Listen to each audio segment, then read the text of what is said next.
Good to go. Oh, look at that. You even got the Lions in the background. I love it, buddy. I love And the it, man. board Oh, that's great. and the That's cool. boardroom here. Well, thank you, Andrew, for taking some time and joining us here. Number 54 for your BC Lions. It's still got a pretty good ring to it, doesn't it, after all these years? Yeah, and the funny thing about that too is the Lions had their first season in 1954. So before I even joined, all like the gear had 54 on it. I'm like, oh, let's go. And then I figured out it wasn't for me. It was for the Right, Lions. right. But yeah, you're right. It still has a nice little ring to it for sure. Well, that's cool because, yeah, you've been with the club, I guess for 5 seasons. There's going into your 6th season now. Signed Yeah, in 18, sixth right? season right now. Like 7 years with COVID, so 6 seasons since 2018. Yeah, And COVID was weird. COVID's COVID was weird. just Confirmed weird. weird. It's a Yep. weird confirmed, like, what a crazy time to be as a pro player to, like, pumping in fake sound effects of crowds and everything Oh else. yeah, That had to yeah. be just the most bizarre year. Yeah. It was a year. Yeah, and training, everything about it, being an athlete, it was definitely weird, but Yeah. we got through as a league, and it was good. Yeah, still here. So, signing as a free agent in 18, like, did you know going into the training camp that year that, like, I'm getting a spot? Because sometimes you feel that, right? Like, on a good day, you wake up and, like, you're ready for whatever reason, you're dialed. Did you feel Yeah. that? So I was an undrafted free agent Canadian.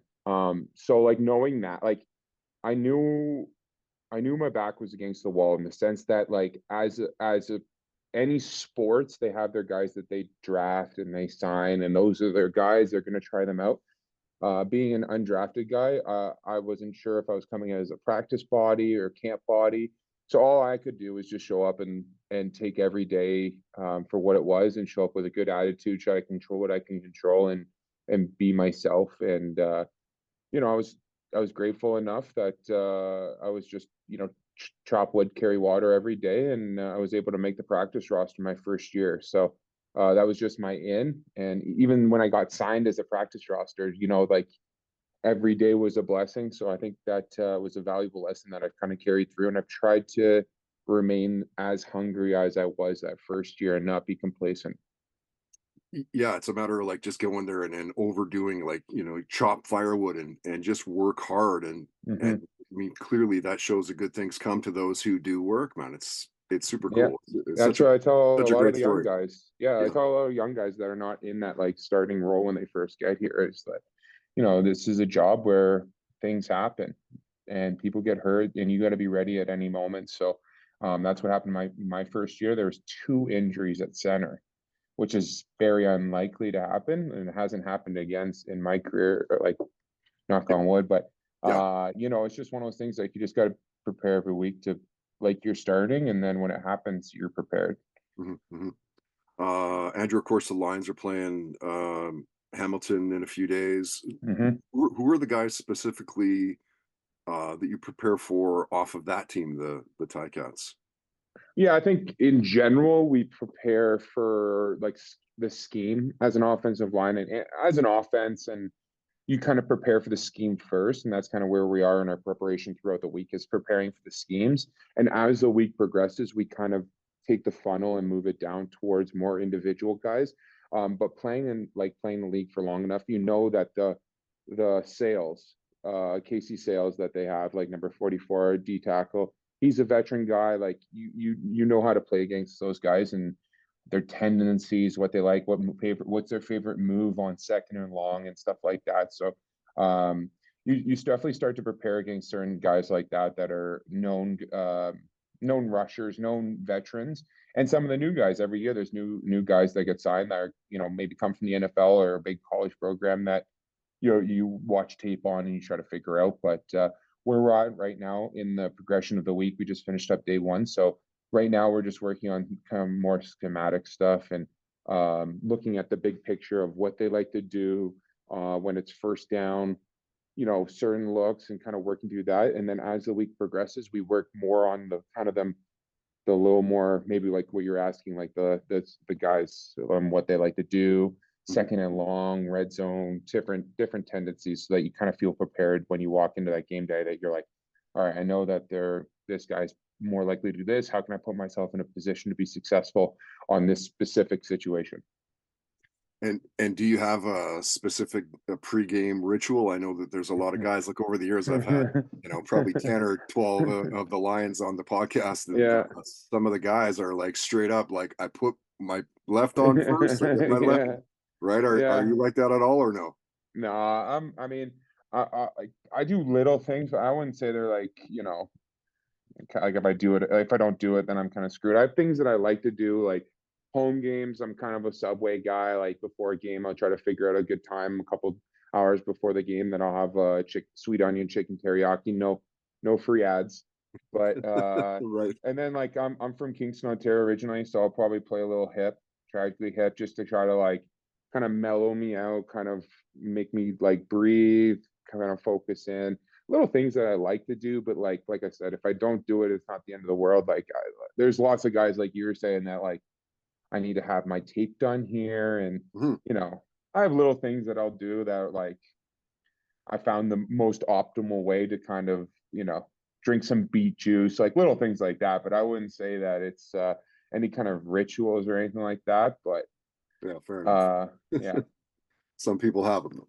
Oh, And oh yeah. and And and so there's weird ones for sure. yeah, of course, yeah. And when did you start playing football? Like, what's your first football memory? Well, yeah, so I grew up in a hockey family, like, pretty much a lot of Canadian families in Ontario. So I grew up playing hockey and I was really good at hockey. And what I found is as I got older and older and I started getting bigger and bigger, I started getting worse and worse at hockey. So I went from like being pretty competitive at double A and triple A to Mhm. playing single A. And I was like, you know what, I don't really see a future in this. So I was around grade 7 where I started developing a real passion and found that I was pretty good at football. But that being said, like when I went out to the high school team in grade 9, like I don't know if I barely made the team, but I wasn't really an impact player like a lot of players were. So I had to kind of work in grade 9, and I think right around grade 11, grade 12 is when I actually started to see some progress, I would say. And in Ontario, you can do a grade 13 victory lap kind of thing. So that was when I really started to get the offers and some recognition at the time. So I was kind of a late bloomer, I would say, with regards. But talking to a lot of guys, you do find there's a big cohort of individuals that like start football later in their athletic careers.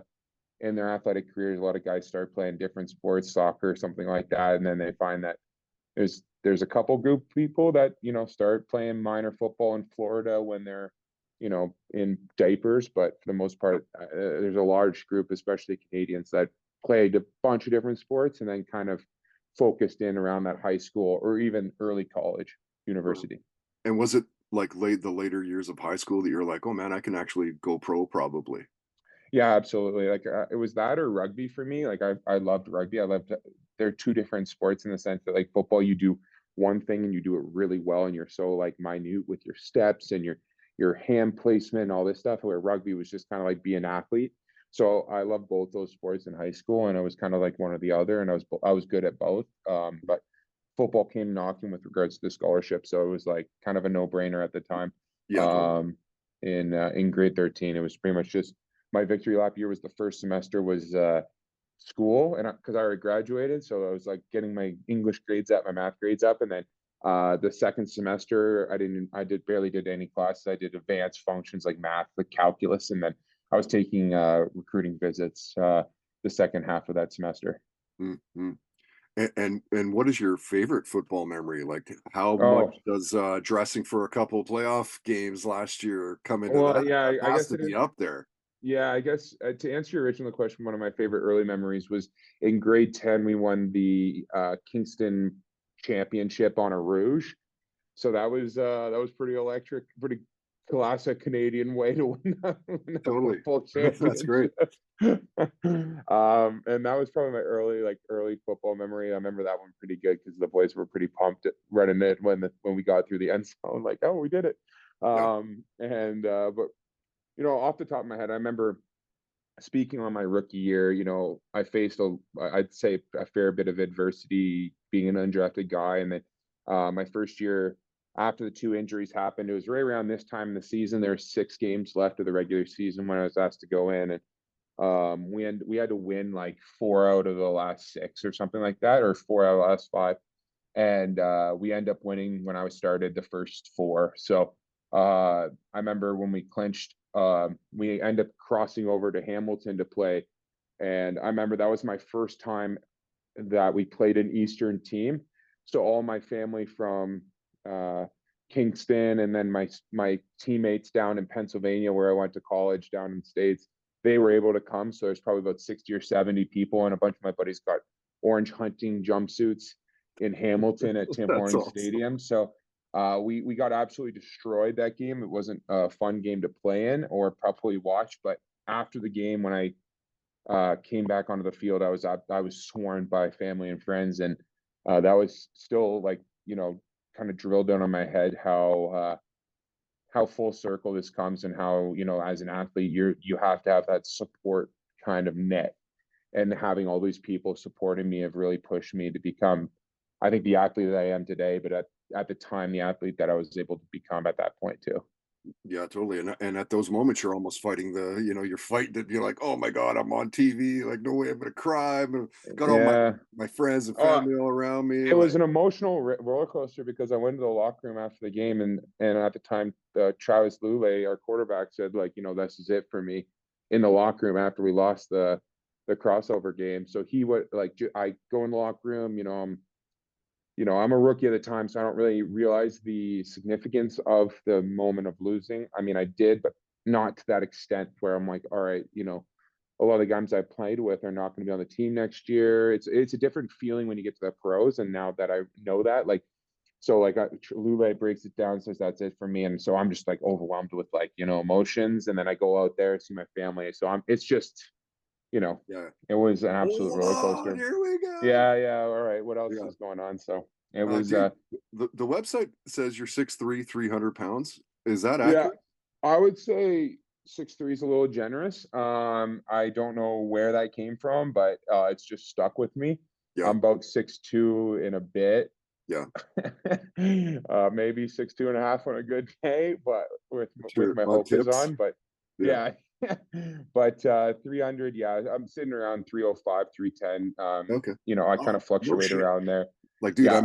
I'm 6'1", 230, and like I'm usually bigger than most guys, and I'm just trying to wrap my head around another inch and a half and like 70 pounds, man. Yeah, That's it's insane. it's it's funny. I always win at the carnival games when people try to guess my weight, because everyone looks at me and goes like, "Oh, Like, 270, 275." I'm like, "Oh sure. no, and as the season progressed, your weight kind of fluctuates too. So that's kind of like something that I've kind of figured out how to manage older in my career, and having to do a lot of maintenance on it. But yeah, like, I feel the most healthy I feel is in that range of 305 to 312, 315 at the most. Hmm, hmm. Just because your body starts to feel it too when you're holding that weight, and moving around. Yeah. So like, what's your nutritional calendar? I'm not even really sure how to say this, but like, what are you eating every day? Like, what's your biggest meal? Do you fast? Yeah, no, I figured out to when I'm in my weight loss program, like, I kind of have the bigger meals earlier in the day, because my training, and even football, like, everything's structured to the mornings. So I like to have a lot of carbs and calories in the morning. So like, I'm a big fan of like Greek yogurt, a scoop of protein, granola, and some fresh berries, and maybe some chia seeds or something like that for some extra fiber in the morning. And then lunch is when we're in season. Most of the days they're um, provided here, so you just pick what meal you want. So, but they're nutritious meals. Like, they're like little, like, the meal prep bowls that they just make those massive. So, today I had like pesto chicken, pasta, but there's barbecue chicken, all this kind of stuff. And then at night it's a little lighter, probably a heavy protein, less carbs, because at that point I really need the carbs at that point. Mhm. And yeah, it's just finding something you like. But like, for me, like, my workouts and my football days, like, you're talking about a lot of calorie burn. So I'm not as conscious about it, but it's more like, we just finished up a bye week where we're not playing. So it's like, understanding what I'm putting in my body that week when I'm not burning, call it 2,000 calories at a workout or practice. So, Yeah. uh, yeah. And of course, outside of the sport, you do a lot with the community. You're up for the Tom Pate Award again. Yeah. Yeah. Fantastic. Yeah. For people that don't know what this is for the CFL player that demonstrates above and beyond community service. Yeah. And I mean, it has to be a great feeling, right, Andrew? Like this isn't Yeah. something like it's not why you do it, but it sure must feel good to get the back slap or the nod, like nice work, buddy. Yeah, I've always kind of had this mentality that I've taken so much from great coaches, community leaders, like a bunch of people around me that like I feel like that I'm in this position now. I try to give back as much as that I've taken.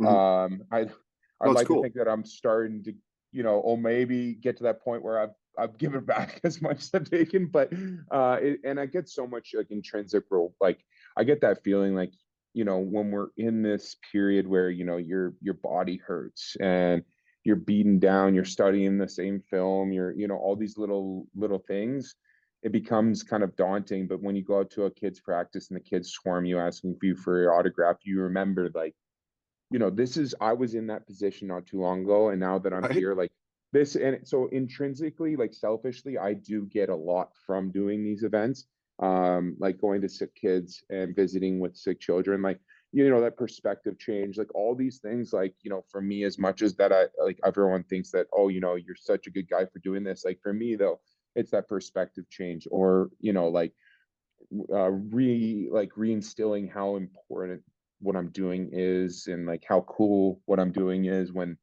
you feel like, oh, I just want to, like, I want to wake up, I just want to like heal my body in bed for a day, you're like, all right, I need to go work out, I gotta do this, like let's keep pushing. So Yeah. it's a great honor. It's a great honor that my teammates voted me in again for, I think this is the fourth time that all the work it's noticed. I think it's a great honor because there's a lot of people that also on my team do a ton of work. So for me to be the person that's representing our team is awesome. Because like I said, there's so many people that could have won this award that I think are truly worthy of it as well. Yeah. Yeah. Great. Well said. Um, I've got some questions from BC Lion fans. Mike wants to know best locker room pranks. Best locker room pranks. Okay. I think one of the funniest ones that's like not like too bad is though you just say like, oh, like coach wants to talk to you when like he doesn't. Oh yeah, So sure. like you're like, like you Now might tell like, Christian. or like like a young guy comes up, is like, oh, like Kelly, our O-line coach wants to talk to you. Like Yeah, to yeah, my, and maybe it's a receiver. He goes, yeah, what? So he yeah. goes up, and then like we go see Kelly later, and he's like, It's like come no, on, man. I talked to.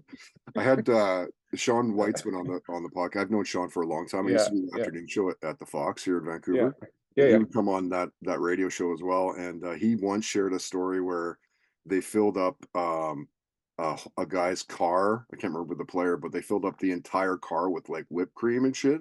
Oh my And God. he just like blew a gasket and spazzed. Sean said it was like couldn't go near the guy. He was like Yeah. throwing shit and just going mental, right? Like Yeah, yeah, I think of the course. the Sean's been around for a long time now, so I think like hearing like breaking bread with some of the older guys. Yeah. I mean, I've been around for 7 years, but like even further, if you push back to like the early 2000s era when I talked to some of those guys, like you hear some stories, you're like, Like holy hell, like yeah, totally like right. that's a bit above and beyond. Because there's been like for me, it's been like when I went through NCAA, like there was a strict like they were pushing on no hazing and all that stuff. So like Oh we like to get our laughs in here and there. Like they're just little like yeah. you might hang a Small ones. jersey up on like the rafters or something, but like nothing like nothing like that. Like Yeah. Yeah. that might that might Oh, cause some shit. yeah. That could send most people. Uh, Yeah, Greg that's, wants to know that's which players from the current Lions roster would you not want to play against? The guys that are just nasty. oh, that's a really good question. Josh Banks is an absolute dog. Like going against him is makes us a lot better because he is someone that's can bull rush like anyone, but also has a little bit of finesse. Mhm. Um, Trying to think. Ben Haladik is also someone that's really good. Um, I think he's just a finesse guy, but he's got some speed. Mhm. And speed, Betts true. and Yeah, of course, and Betts. of course. I mean, Yeah, yeah, yeah. his motor is nuts. So That's what I was gonna say, like, speed is truly what it is, like, speed's the yeah, killer in the CFL. yeah, and like Betts's motor is pretty crazy. So like going against him, especially when I'm doing some like the extra line stuff when I'm on the edge and motioning and stuff, like going against him, I'm kind of thinking in my head like if I can match his motor or his speed and stuff, then like he's putting me in a position where I feel really confident to go against someone in the next time. So Yeah, those are a couple people on offense. If I was a D lineman, Suk Chung is probably someone that like I would probably because he can get pretty aggressive and be pretty mean. Like he can get after you. yeah, yeah. Um, yeah, I mean, I'd say our whole line if I was, Totally uh, right. It's almost like you look at it, you're like, well, like, almost yeah, every guy you're yeah. play against. You know, you want to list, but like the way Stanback's been running this year, like I'm happy he's on our team now. Like the way Yeah, he can drop his shoulder and toke that thing, like I'm like, you take enough of those hits, you don't really want to come down and hit them as hard as you have been. So, yeah, yeah, but I mean, the yeah, correct answer is everyone, but there's a couple names that obviously that note. that I would hate. Yeah. Tom says, ask him what he thought about the Deadpool Wolverine movie and which superpower would he want to have. That's a really good. You kind of picked some good ones. I really enjoyed Deadpool. My girlfriend and I, she didn't see it because I went with my team, like the teammates. Kristen Covington got us the theater and rented it out so we could all see it, which was awesome. So That's cool. we went and watched it, and I was laughing my ass off. It was hilarious. Like it was So good. great, Like the great. start of the movie where he's like using his dead body. Oh yeah, yeah, and he's It doing is the so good. Is it Backstreet Boys? Yeah, it is Backstreet Boys Yeah, dance. Like yeah, yeah, when you have like the storyline was pretty good. Like honestly, as good as I think it can be with when you're like milking the third movie, and yeah, like I yeah. thought it was really good. And a superpower, geez, uh, uh Deadpool is pretty. I mean, like regeneration would be pretty good for football right now. Yeah, really never feel sore Never, after obviously, it's every play. super. Doesn't matter, like go as hard as you want. Every year, I think like if you asked me when I was a rookie, there's no way I would probably say that. But now going into year 7, when you get the little nicks and stuff, like I've been Yeah, really healthy, luckily. But I think as you go through, I think that's pretty fun. yeah. And it is something like when you start to play year after year after year, like it's so impressive to that you can continue to put your body through Oh that yeah, and it still oh yeah, endures, right? Like, yeah. Some of the older guys that have been able to do it, like Chris Van Zyl. He's such a good dude. I got the pleasure of hanging out with him for a week for a gender-based violence kind of conference training thing, mm, and he was someone that did it for I don't know, like 16 or 17 years. I couldn't. He was like 40 something. Like I was like, dude, how are you yeah, still like at the time like for a long time competing at the top of the game? So yeah, kudos to the guys that can continue to do it. And I think it's if you, I mean, where I'm at right now is it takes a lot, but if you put the time in, it definitely pays dividends. yeah, yeah. Andrew, I'm going to steal you for another few minutes if that's cool. Yeah, that's cool. Yeah. Okay. What are you binge watching lately? Like, what are the shows that you can't get enough of? Well, recently I'm not a huge fan of it, but I've been watching the Rings of Power because I watched the first season, and traditionally like the Lord of the Rings, the first like the trilogy I absolutely love. So Yeah, that's I almost flawless. Like, so good. exactly. So I giving it the benefit of the doubt for another season. It's somewhat entertaining. So I'd say that right now I'm watching. Yeah, There's tons of good Apple OS or TV. I forget what it is. Apple. yeah, And there's like a ton on there. But like one of my favorite shows that I love to rewatch are The Office yeah. and Ted Lasso. Those two are Nice. just Which Office those do are you like top. better? Do you like the original, the English version, or the American? I'm an American, but I guess they're releasing an Australian one. I saw like the other day. Oh yeah, Well, me and my one of my best buddies on the team, Dave Mackey. He was we're big Office guys, so we'll try to plug a quote here and there. Nice. And yeah, so I sent him that, and that'll be. I think it will be pretty funny. I think the English one was good. The American one was good. So Yeah. Yeah. I think if they're somewhat funny, then I think it'll continue it going on. Yeah, for sure. And what was the music like in the Pearson house as a kid growing up? Like, what are your parents? Well, during the hockey phases, my dad and I would be driving to hockey, and in the CD player it would be Big Shiny Tunes. Yeah, Like, of course. yeah. Yeah, yeah. So all that was pretty much right through. Obviously the Tragically Hip was in there. And speaking of shows that I need to binge watch, the new Tragically Hip, Dude, what is it? I heard it's Oh, incredible, and it's like one of the guitarist's brother is like doing the production for it, and they grabbed old yeah, like archived footage of Gord Downie talking about the yeah, same yeah. stuff that the So boys are, and like, it's I'm at the point where I was like, I just need to like, I don't want to like watch it like, I need to sit down, no sit one down. bother me, like turn the lights off, like, so Yeah, I need to find time to do that. Maybe next week. But yeah, like after I'd the say a lot W. of that. There you go.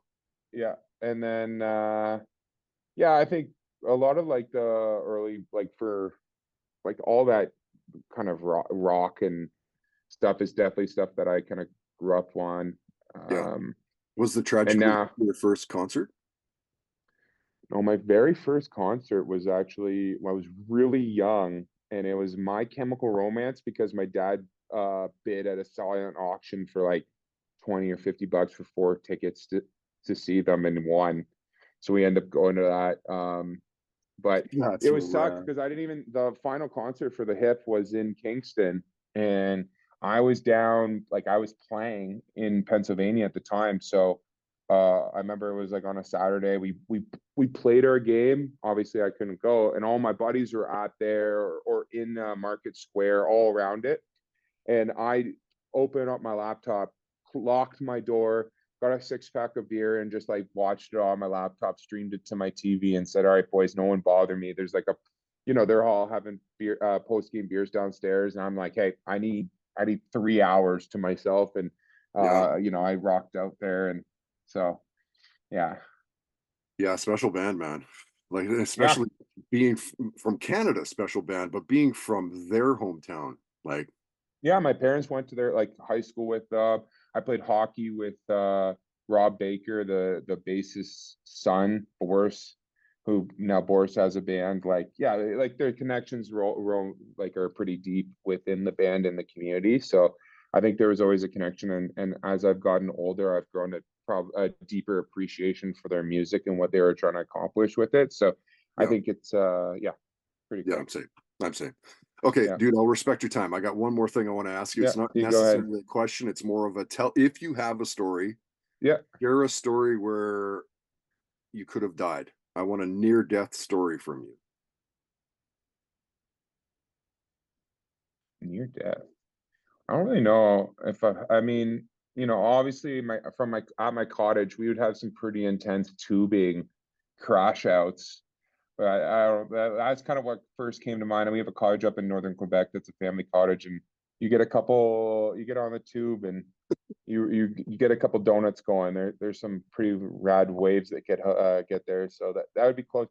Um yeah, I don't know. Like I really haven't. I think, I've done some big hikes and stuff, and where I'm kind of like at 300 pounds, I'm like kind of like scaling a rope, out Yeah, here out west, where you're like, probably not the most safe thing to do, but I don't think I really have anything that's too crazy. I will tell you though, when back to when I got signed as a free agent, the window from when you like the draft happened, I got the call 2 to 3 days later. I had to like go to Kingston. Then my it was like planes, trains, and automobiles kind of situation where I was like driving back to Kingston. I had like 2 days or 3 days to pack, and I was going to training camp. And on my way, I had to take a train to Toronto, and then plane ride to BC, and then bus to Kamloops. That was my commute in like 24 hours. And on my train ride, halfway from Kingston to Toronto, someone jumped in front of the train and committed suicide. And so the train came to a screeching stop, and I'm like, oh, like what's going on? I end up waiting there for like 6 hours because the coronary office or whatever had to come and do everything. So I'm on the phone with Neil McAvoy, who was like in charge. He wasn't the GM yet, but I was like calling him like, yeah, hey Neil, someone jumped in front of the train. I don't think I'm gonna make my flight. Yeah, doing And the he's best like, I can to get yeah, there, but exactly. And he's like, oh, no problem. I think there's one that takes off at 11. And I'm like 11?